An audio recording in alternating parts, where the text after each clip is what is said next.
All right, folks, welcome. I'm excited to do this today. We are going to be talking about using AI as a college student. Many of you with me right now, you're my regular students that we have scheduled at this time and so forth. So, welcome. Glad you could make it. And then we have some other folks joining as well. Just so you know, this is going to be recorded and put out there on YouTube. So if you want to share it with anyone at all, you are absolutely welcome to, or if you want to reference it later on. We're going to cover a lot, and we're going to cover things that I'm telling you, you want to know. You'll want to know and you'll want to do it. So you'll probably end up coming back and referring to this later. So with that, let's go ahead and get started. So yeah, this is what we're talking about. Using AI as a college student. I want to help you be effective, efficient, and ethical. Okay. Yeah, right. So there's something about AI that's really something. Guys. I want you to embrace that you are on this earth at a singular time in history, right? Especially at the age that you are. So when I was your age, the internet was just happening. And I don't have to tell you how much the internet has changed the world. Just absolutely amazing. All right. A lot of pros and cons, but it changed the world. The very fact that we're doing this right now is because of the internet. AI is no different. And it is going to completely change the world. How? And in what ways? The positives, negatives, I don't know. But we are on the cusp of it right now at this very moment. So I want to do everything I can to encourage you to embrace it and to learn to use it, because this is the future. This is how business is being done, not going to be done. Trust me. I have many friends, former coworkers who work in all types of industry, and they're using AI on a regular basis. So I want to help you do this. All right. So with that, I'm going to push the right button. How about that? If you don't know me, let me take a moment and introduce myself. I'll tell you what, I'll come on down here and sort of get out of the way a little bit. I'm Lon. Hi. How you doing?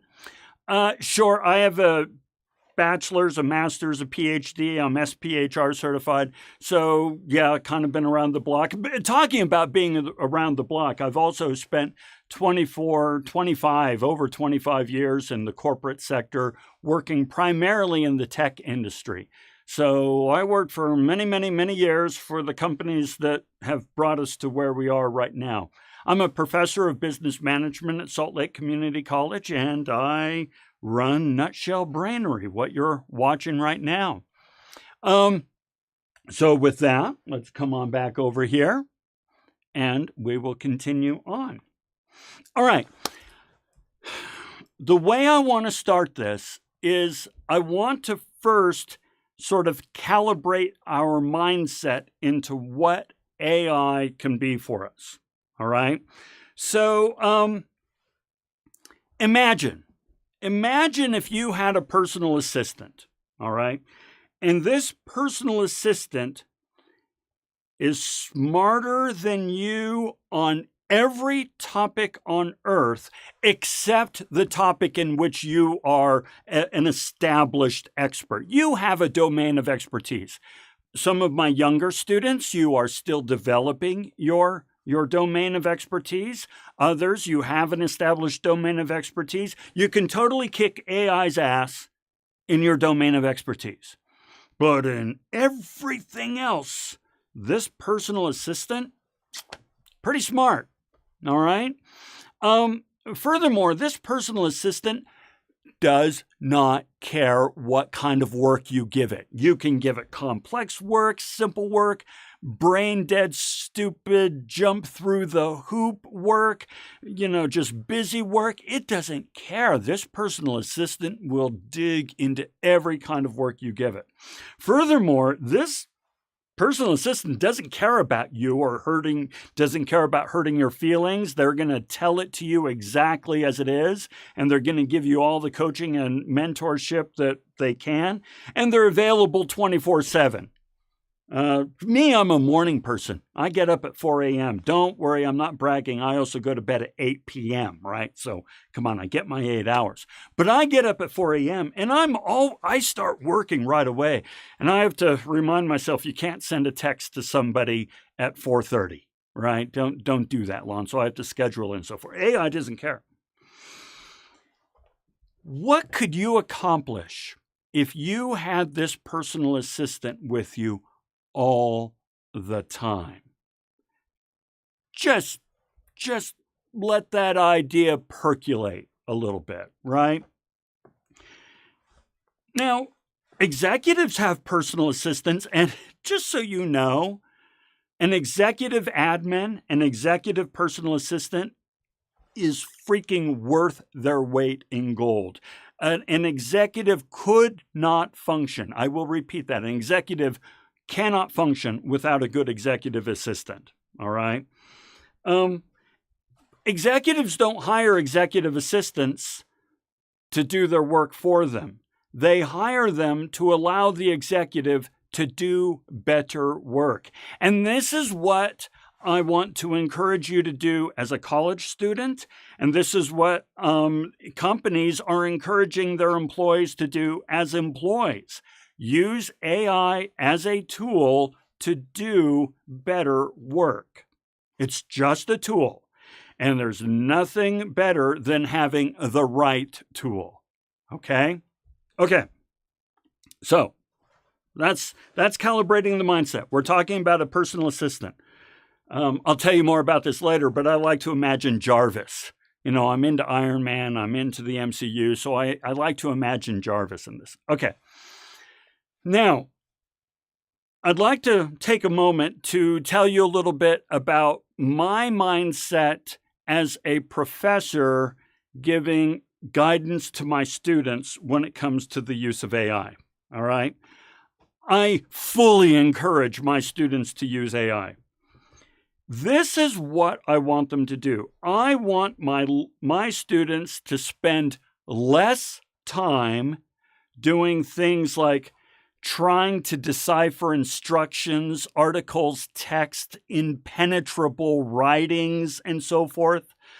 I mean, first of all, you have to spend all kinds of mental energy trying to get through all this stuff, right? When really it's not your fault that it's poorly written. And it's not your fault that you don't speak 13th century English. And it's not your fault that you are just kind of getting conflicting information from different sources and so forth. So I don't want you spending a lot of time working through this. I want you to be able to get the answers quickly. I don't want you to spend a lot of time getting past this blank page barrier. You know what I mean. Let's say I say, hey, you need to write an essay, and you're looking at a blank page, and you're like, oh, shoot. And it takes you 20 minutes just to kind of mull around. How do I approach this? What do I do? So on and so forth. I want you to get right past that. I also don't want my students returning over and over to what they think they already know, understand, and believe. You've spent so much energy trying to understand the instructions, trying to understand the assignment, trying to read through all of this impenetrable writing, and then trying to figure out some way to get an outline together. By the time you're at that point, you are mentally exhausted. And so all you do is fill out the outline with what you already think you know and understand, which means, guys, we end up delivering work that's good enough, right? Good enough work. Well, now, I don't want that. since my students are spending so much time and mental energy developing something that's good enough, what if you started with something that was good enough, and then you could do the things that I want you to spend time on? Exploring and delving into the topic, critically thinking about the problem, refining and improving your deliverable, the assignment. Here's the thing to remember. I come from a business background, right? A company pays you for the deliverable. If they say, I want you to do this analysis, I need a competitive analysis. Here's the competitive analysis. They pay you for the deliverable. I needed to put together a communications campaign. Here's the communications campaign. They pay you for the deliverable. They don't pay you for how you did it. They pay you for the deliverable, and it had better be a top-notch deliverable. So I want you to learn to use AI in such a way that allows you to do this. And that's what we're going to talk about today. So the first thing I want to do, by the way, real quick here, Brittany said, interested in using AI as a tool because I wouldn't scorn or brush or pen. Yeah, in Photoshop, right? By the way, Adobe, Brittany, Adobe is on the freaking vanguard of AI. So Adobe Creative Cloud right now, the Creative Suite, Photoshop being one of them. All kinds of AI tools are integrated into Adobe, and it's amazing. So yeah, let's talk about some tools though. All the tools that I'm going to tell you about are tools that I use and that I feel are really, really helpful to a student. Okay, so let's go through these. The first one is ChatGPT. This is the OG. This is the original. Everybody, whenever they're talking about AI, they're talking probably about ChatGPT. Okay, well, here's some things to know about Chat. First of all, the free version, I'm going to talk about money in a moment. So bear with me, all right? I'm going to go through the tools, but then I'm going to give you my take on money. The free version, 3.5, it can't browse the internet, and its large language model only goes back to 2021, okay? So I'm not going to go into all the details around a large language model and all that sort of stuff. I'm going to assume that at this point you understand that well enough. 4.0 can browse the internet, and its large language model is much more current, okay? But of course, 4.0 comes with a fee. We'll talk about that in a moment. However, I also want you to take a really good look at Gemini. Okay, Gemini is Google's version. It used to be Google Bard, now it's Gemini. Gemini can browse the internet. Furthermore, because Gemini is Google's product and Google owns YouTube, Gemini can scrub through YouTube, whereas ChatGPT cannot. So, for example, if your professor assigns a lecture that was videotaped often from a horrendous distance and it's an hour and a half long, and you're like, oh my gosh, you can ask Gemini to summarize the key points, build an outline of what the instructor goes over in the video, put a timestamp of what each topic is so that you can more efficiently go through the video and take notes on the topic specifically germane to what you're going through. Okay, so that's something to consider there.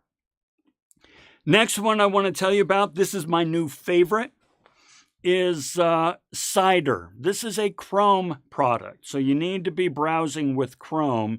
Cider, GPT, ChatGPT Cider. What this does is it creates this little sidebar that constantly exists. You can minimize it and so forth, but it also allows you to access it when you highlight text and so forth. What it allows you to do is on any web page, It will summarize the information on the web page. It can simplify it. It can explain it. It can create. It can do just about anything you want with it, including translating it. So, for example, let's say that you have guys, not all professors are great writers. Sorry, guys. Some of us really suck.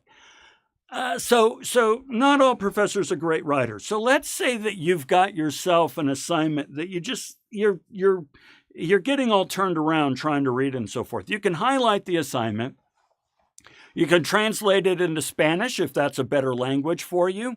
You can ask the sidebar to summarize it. You can ask the sidebar to, okay, what are the main deliverables that I need to do? What am I going to be graded on? So on and so forth. And it will help you understand that information. I teach a class that has a bunch of writings from Plato and Aristotle and, 18th century and so forth. Cider can help you understand those readings, can translate the readings, can summarize them, can explain them. Really, really handy. Okay? Next tool, Windows Copilot. This one's in beta right now. Okay, Brittany, you can confirm that. Yeah, you were just in that class, right? Okay, so Windows Copilot. This is the closest thing to Jarvis that we have right now. So I kind of like using this one.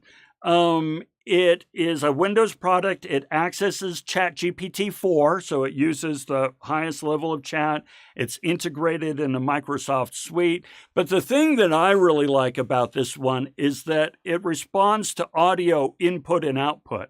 So it's kind of like speaking with Jarvis. I can be sitting there working and have a conversation with AI and brainstorm with it. I'll show you some of the ways we can use it while I'm working. And then I can tell it, hey, take that information that you just gave me and move it over into my Word document and all that good stuff. And it's all audible.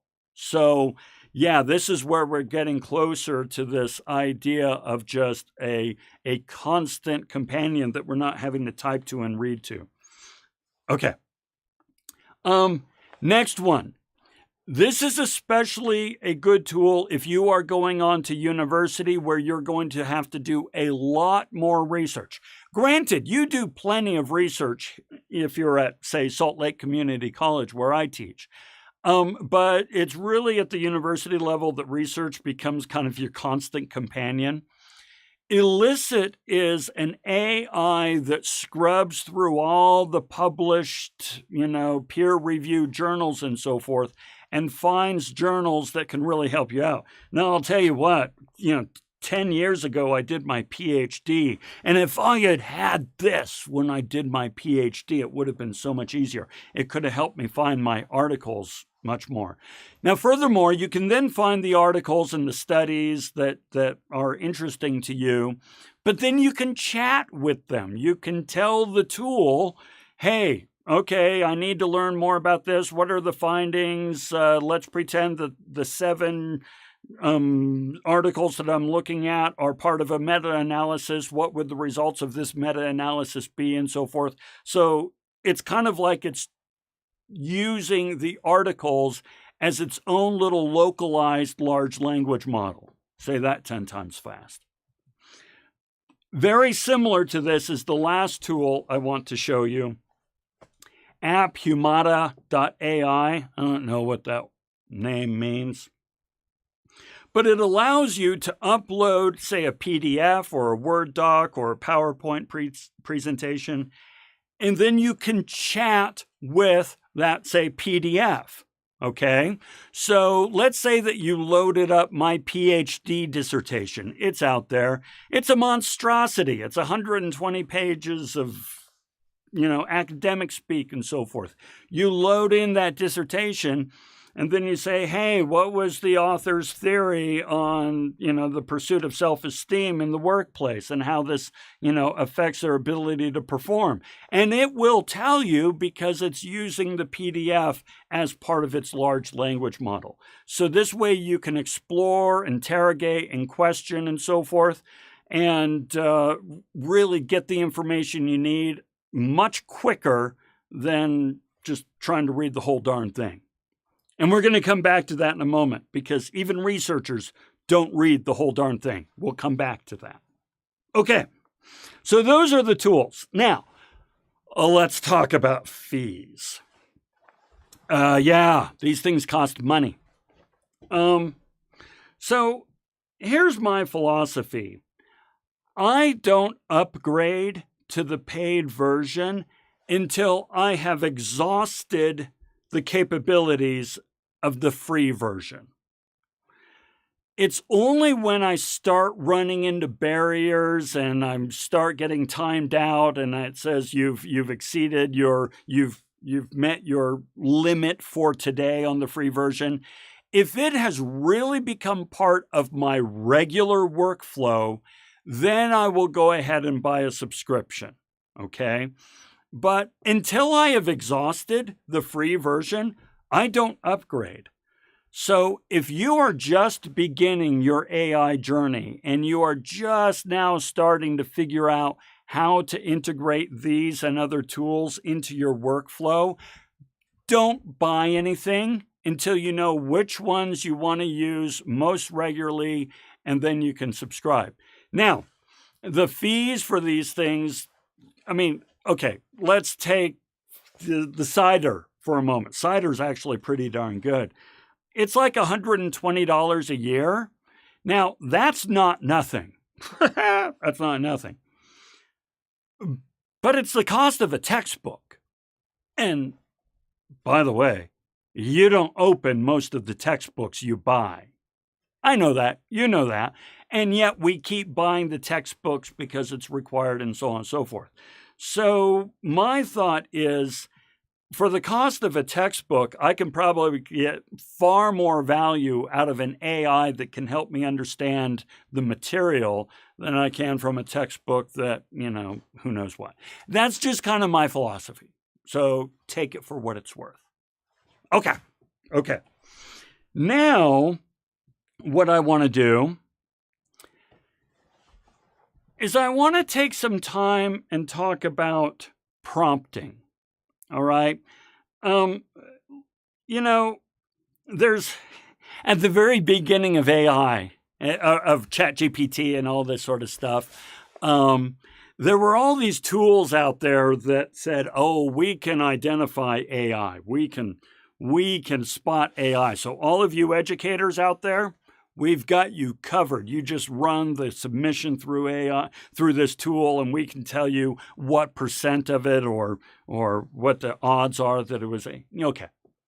Two things. First of all, those tools don't work. Second of all, you don't need those tools. I've got news for you. AI is pretty darn easy to spot. Once you've read enough, it's easy to spot. So when I'm used to engaging with a student at a certain, say, linguistic level, and then I get something that just looks awfully plain and generic and perfect and so forth, it's AI. Okay. Now, part of the reason is this.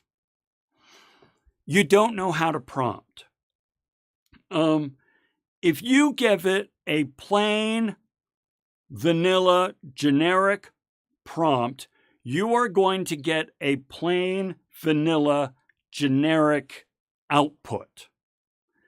And then if you just take that output and move it on over, you've got AI. It's easy to spot. All right.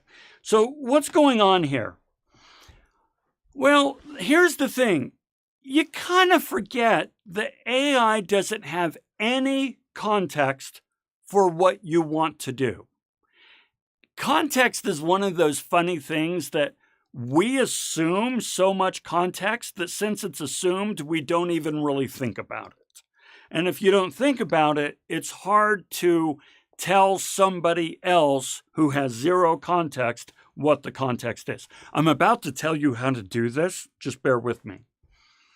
But just for example, AI doesn't know who you are. It doesn't know why you're prompting it. what the purpose of the prompt is. It doesn't have a general understanding of the background around the prompt and what you want to do and so forth. It's in complete vacuum there. It doesn't know how the output it creates will be used. It doesn't know who you're writing it for. It doesn't know who your target audience is. It doesn't know how you want it formatted. It doesn't know what kind of tone you want.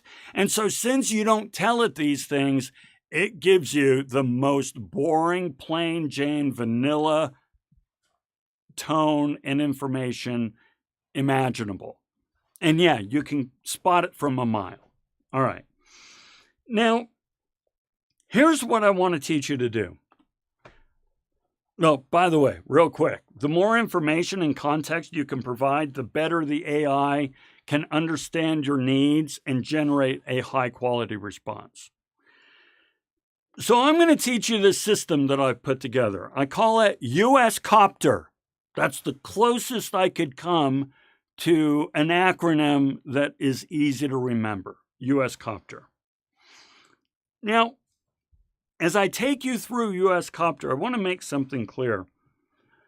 Our goal is not to get AI to produce a final product for us. Our goal is to get AI to produce something on which we can build a final product. All right? We want it to help us get to that 70% so that we're not starting from 0 and then getting to 70 and handing in 70. We're starting at 70 and then we're going to get it to 100 and hand in 100.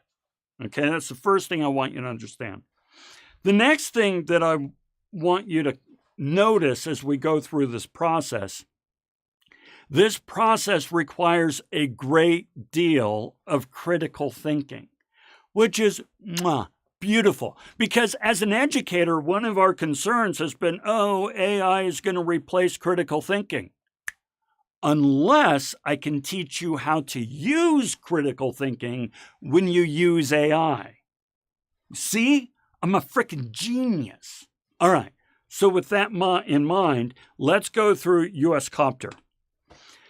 Now, the first thing you want to do is you want to use AI to understand the topic. Okay? Research and understand the topic. Really delve into it. You can tell it, hey, listen, here's the reading that we're going through, and this is what we're kind of looking at and so forth. Help me understand it using this source and that source and that source. Help me understand the topic. For example, my professor assigned this PDF to learn about comparative advantage. Using that PDF, help me understand comparative advantage and all that sort of stuff, okay? Now, this is the you. Understand. For all of these steps, I want you to use chain prompting as necessary. Chain prompting is part of the magic sauce, the secret sauce to using AI and prompting.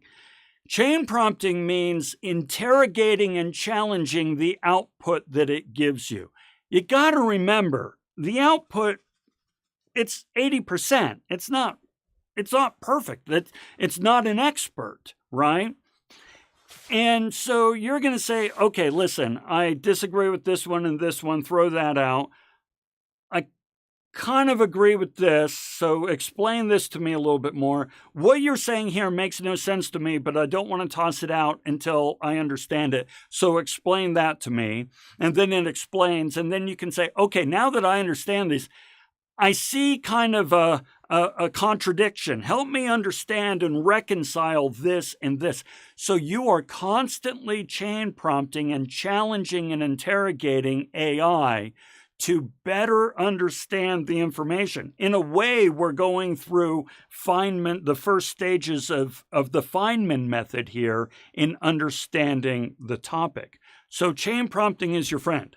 Now, before we go on, don't start a new chat. Continue the whole chat line because you probably know, but with AI, everything that you gave it before is now within its context. It now understands these things. So the deeper and deeper you go in this prompting methodology that I'm showing you, the more and more it is going to be able to help you out. Okay, so first we understand. Now we tell it who our stakeholders are. Who's going to be using this? Who's going to be reading this? So if we are doing a paper for a professor, you say, this is part of a school assignment. This is actually, here's the assignment itself. I'm pasting it on in. Let me tell you a little bit about the professor. He or she always brings up this point in the classes, and so I kind of sense that this is important. He or she has told us several times that they are looking for this, that, and the other, so we need to make sure that the things that we pull together are right.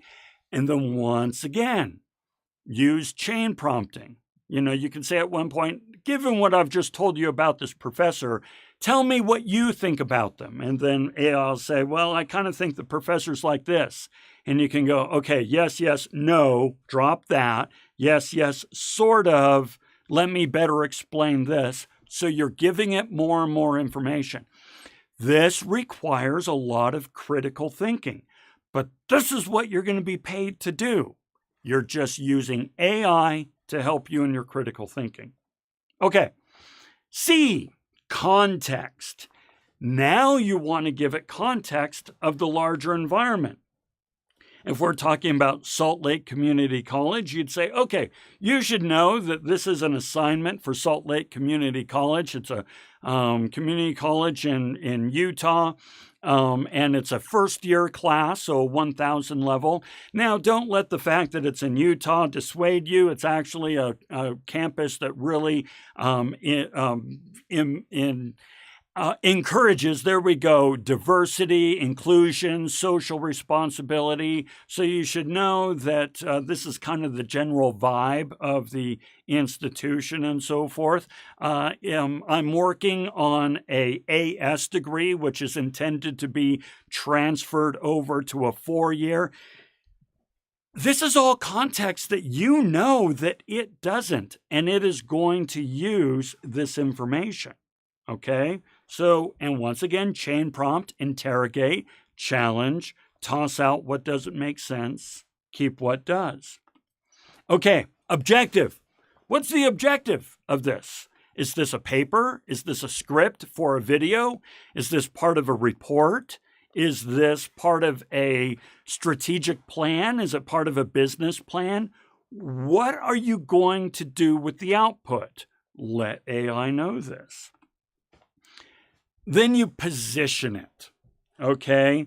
Position it in the context of the larger environment. So you might tell it things like, this is the final assignment and it's worth 20% of the final grade, so it's important that I get this right. Or this is more of a rough draft, all right? We're trying, you know, the final paper is due much later, so this is a rough draft. We're just kind of thinking through this. Then you want tone. You can do any tone you want, and you know, you'll want to hone in on what kind of tone your professor is looking for. So ask it to help you with that tone. But then the last step is refine. Refine is what you're now going to do. You have a lot of information that AI just provided you. It gave you a really solid outline. It gave you a really good, solid, rough draft and so forth. It's now it gave you a 70% solution. And if C's get degrees, sure, hand it in. And that's not the worst thing. You had to practice a lot of critical thinking just to get that C paper. But no, remember, I want you to start at C and go on to A rather than start at 0 and work your way to C and say, I'm tired, I'm done, I'm going to hand it in and be done with it. Okay? This is my philosophy. All right? So now you have something that you can refine, that you can improve, that you can tweak. You can put your stories. You can give your personal examples. You can give information that was included in the class and work that in. You can rebut things that you heard in class and you want to, challenge and so forth. This is when you add your sauce to make it a final paper. Okay? Now, all right. Where can we use this prompting technique?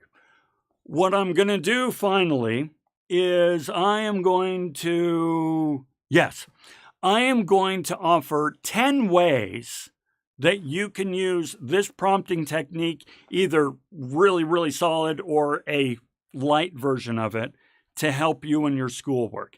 I feel that these are ethical uses of this prompting technique. We already talked about summarizing complex writings. There's a lot of complicated stuff out there. You know what? And not all these academics are good writers. Once again, I'll go back to my PhD dissertation. I was reading articles that I was like, how in the world did this get published? This is a heinously poorly written article, but I have to understand it and so forth. You can use AI to do this. Absolutely ethical. Another thing you can do is you can use AI to answer questions when your professor isn't available. So for example, let's say that it's 10 p.m., the assignment is due at midnight, and you're working on it, and you have a question, and it's actually a pretty important question.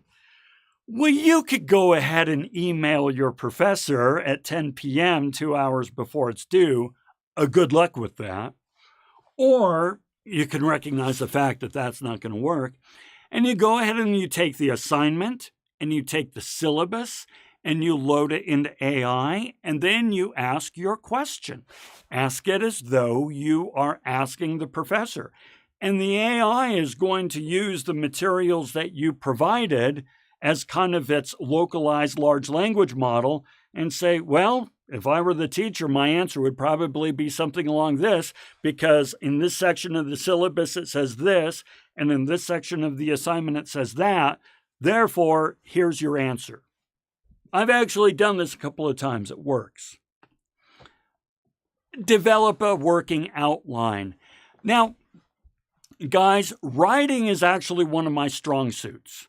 I'm an expert in maybe 3 or 4 things, and I'm really good at those 3 or 4 things. Everything else I'm oblivious to. Writing is one of those 3 or 4 good things. So I can knock out an outline in my sleep. However, not everybody can, nor do you have to. Think about it. Your company is paying you for the final deliverable. They're not paying you for the outline. So how you get that outline is pretty irrelevant, right? So ask it to generate an outline. Give it the assignment. Tell it the readings that you've been going through.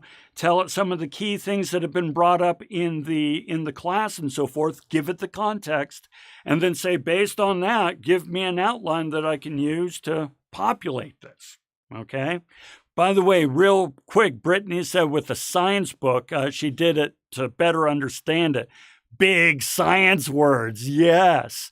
ChatGPT simplified it for me, right? Yeah, it's so true. There's a lot of jargon and lingo that different industries use.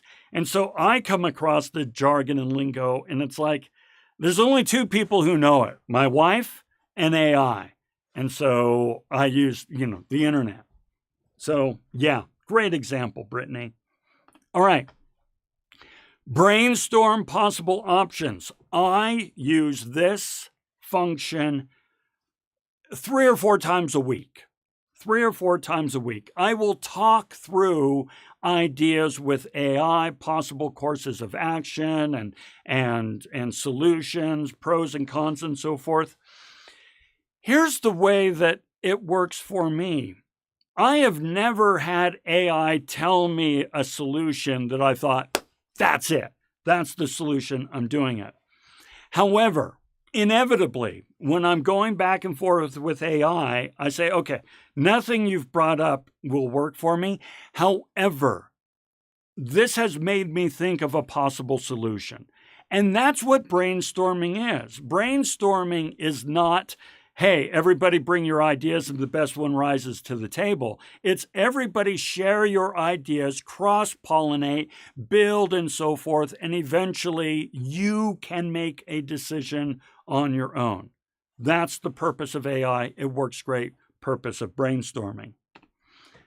Simular, and I use this one all the time. I love this one. Let's say that you say, okay, I have to write an argumentative essay and I'm going to bring up these 3 points in my argument. Here's the essay that we're doing. Here are the things. Here's the assignment and so forth. Here are the conditions that I'm giving you through, US Copter. I think these are my 3 main arguments. So then I tell it, critique these arguments for me. Tell me whether or not I'm on the right track. And offer additional arguments that you feel I may be missing. And this one is really cool because, it says, hey, your arguments are solid because of this, this, and this, referencing that. This argument is a little weak. I don't know that this one really works because it does not support this point, which was brought up in the reading and so forth. Additional arguments you may consider. And then I can evaluate the input and think about it. Again, it's a personal assistant sitting right next to me, talking through this with me. Personalized tutor. I challenge you to try this one. If you don't do any of these, I challenge you to try this one. Let's say that you hear about a concept in school, in class, that you're like, I just don't get it. I don't get it. And let's say that you're also really into Harry Potter. Okay, Brittany, I'm talking to you. Let's say you're really into the Harry Potter universe. You could take the idea to AI and say, hey, listen, I'm having a difficult time understanding this concept and so forth. The teacher has said this, but I'm not quite with it. Explain this concept to me through the lens of the Harry Potter universe. And AI is going to deliver you some awesome stuff. It is going to give you examples in the books and the movies and other, media and so forth of where this principle has been applied, where it's been exemplified. It will explain it through all this. I've done this through, I did this a couple of times through D&D. I don't play D&D anymore. I haven't since I was in high school, but I understand that world. And so I'd say, hey, explain this to me through the lens of D&D, or explain this to me through the lens of video production. And it does it. And it's like, okay, I'm with you now. I get it. So give that a try. A research plan. In one of my classes, I require a pestle analysis. This is an analysis done to decide whether or not you should expand your business venture overseas into another country. You've never heard of a pestle. And so you're like, I don't know where to begin. How do I even start? I don't even know what to ask. If I don't know what questions to ask, how can I research answers to those questions? So you go to AI and say, hey, listen, here's the assignment. It requires a pestle analysis. Here's the product and country that I'm looking at. What do I need to look at? Where should I start my research? Put together a research plan for me. You could even say, I have to have the rough draft of this done in 3 weeks. Schedule out time for me where I'm spending 3 hours once a week, 3 hours a week on this for the next 3 weeks. How would I build out this research plan? It'll hook you up. We've already talked about summarizing articles and books and so forth. Now, let me tell you why I think this is great.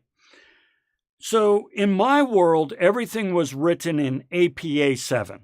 Okay, APA 7. Well, I'm not going to go into a whole lecture and diatribe right now around formatting and tell you how amazing formatting is. It is. But the reason that APA 7 is so nice is that if I'm a researcher and I'm looking at this 47-page article, I don't have to read the 47-page article. I first read the abstract. And the abstract tells me, yes, it's on the right path or it's not. If it's not on the right path, I don't even read any further. I read the abstract, it's the right path. Okay. Then I'm going to go on and read the findings. And the findings will tell me if this is information that's important for my research assignment or not. If the findings say, yes, this is important, then I go on and read the discussion. I'm sorry, but I skip methodology and so forth unless I actually have to know how they did it. All I need is abstract findings and discussion. So not all articles and writings are formatted in such a helpful manner. So AI can help us get the main things. You could tell it, hey, here's a great big huge writing. Give me an abstract on it. All right, what were the key findings? All right, let's play with this. You see what I mean? Edit your work. You should always use AI to edit your work. Load in your work. I like to do one paragraph at a time. That's just me. And I tell AI, give me a list of all the spelling errors and grammatical errors. Do not make any changes because I don't want it to become AI writing. And furthermore, maybe some of my spelling errors were intentional for whatever reason. And grammar, our voice, our tone, our personality is in grammar. If you were to transcribe everything I say and so forth, you'd see a lot of semicolons, you'd see a lot of incomplete sentences, you'd find a lot of compound complex sentences. That's my tone, that's who I am, that's how I convey information. And so I don't want AI erasing my personality from my writing. However, I do want a list of all the areas where it thinks I missed the mark, so I can then make the decision of whether or not to change that. Last one. Summarize your notes. This is actually something that they're doing in corporations a lot for different reasons I won't go into, but you take a ton of notes in your classes and then you want to study for a final or something of that nature, and your notes are just kind of this stream of consciousness glob of information. Now, there's a lot of really cool note-taking techniques out there and so forth. I've looked at them, but I've never had the patience or intestinal fortitude to stick with a methodology. I just write. Well, AI can take all your notes and organize it in a way that is helpful to you. You tell it what you want. Okay? So, last thing, and then we're done. Do you cite AI? My stance is no. You don't cite a tool. When you write your paper in Microsoft Word, you don't cite Microsoft Word, even though it helped you with spelling and grammar. So it is, remember, AI is a tool to help you do what you need to do. It is not the source of information. This is important, an important distinction. However, starting next semester, I am going to require of my students a statement of use. I want my students to explain how and in what ways they used AI to complete an assignment. Now, as I do this, I'm going to make it really, really clear that I'm not trying to suss out cheaters or anything. The fact of the matter is that we are entering a brave new world and none of us know how this works. So, truth is, we're all grasping in the dark. But the better I understand how AI is used and in what ways it can help or hinder us in our learning objectives, the better coaching and guidance I can give my students. And so if they use it in a way that I'm like, no, that's too much, don't do that. For the first assignment, I'll probably give full points because they didn't know. But then in the second assignment, I'll expect them to do it the right way and so on and so forth. And we'll talk through this. We'll learn together and so forth. So that's my take on that. Final comment here from Brittany. Proofreading is not something I would do as a writer. I have a strong editor, editing flow and so forth. Here's something about writing, folks, and I need to tell this call to go away. The best writers in the world have editors. So having somebody edit and help you edit, that's normal. That's the way it should be. Okay. So folks, I wanted to keep this under an hour, and we are under an hour. Thank you very much. If any of this was helpful, then do me a solid. You can always subscribe and help out the channel. And if you want to continue to get information like this and attend live streams and so forth, then subscribe to the Brainery Bulletin, which I will put a link to it in the description. I meant to have a link to it ready here, but go to the description and I'll have a link to the Brainery Bulletin. Basically just my mailing list. Tiffany, thank you very much. I deeply appreciate it. And I am going to stick around if you have any questions or comments or anything.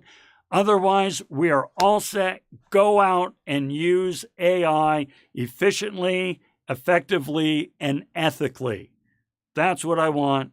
Go kick butt. We'll see you later. Brittany, thank you very much for attending.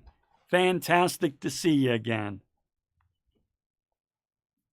Christina, all right. We'll see ya.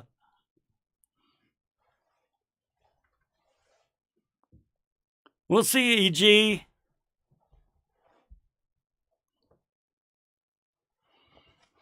I'm always looking at the comments, looking at the camera, looking at the comments. I guess you're used to that in a live stream.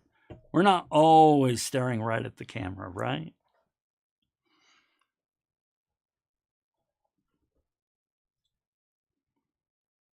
All right, everybody's dropped off. So thanks a lot. We'll talk again real soon. We'll see ya.